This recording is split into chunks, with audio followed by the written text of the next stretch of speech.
Hey friends, I have a challenge for you, and this is going to connect to something later, but I want you to do something with me. Think through something with me here. I want you to pause right now, at least mentally, and think through this.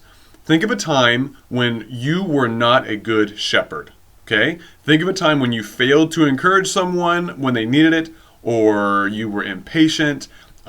Excuse me, maybe you left someone to fend for themselves when you knew good and well that you could actually help. Maybe you didn't pray for someone when you said you would or when you knew they needed it.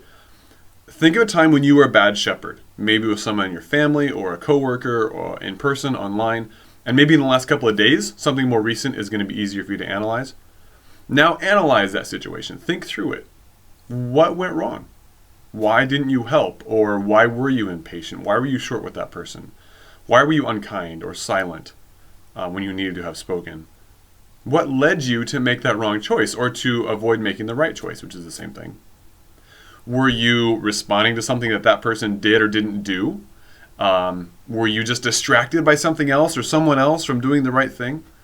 Were you maybe taking out some unrelated frustration on that person or on those people? Maybe you just didn't know what to do. You didn't know the right thing.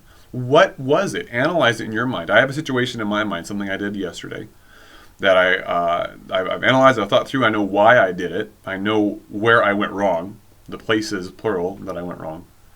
So what was it for you? As you analyze that specific situation you have in your mind, not a general thing, but a specific situation, where did you go wrong? What led you to make the wrong choice or to not make the right choice? By the way, quick side note here, if there's any thought in your head that it was somebody else's fault, if so-and-so hadn't done this, I wouldn't have done that, that needs to be thrown out, okay? Your actions or your inactions are your fault. My actions, my inactions, they're my fault.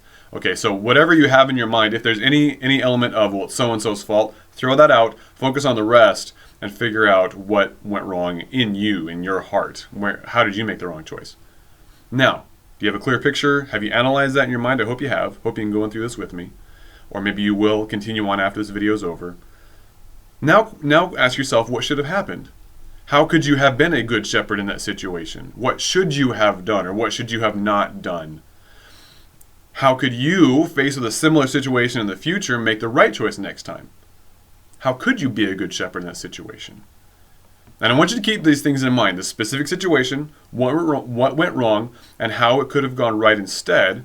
Keep that in mind as we go into shepherding session number 2, shepherd school session number 2, and examining how Christ began his ministry as the good shepherd. We'll come back to this afterwards, and we'll re-examine some stuff together.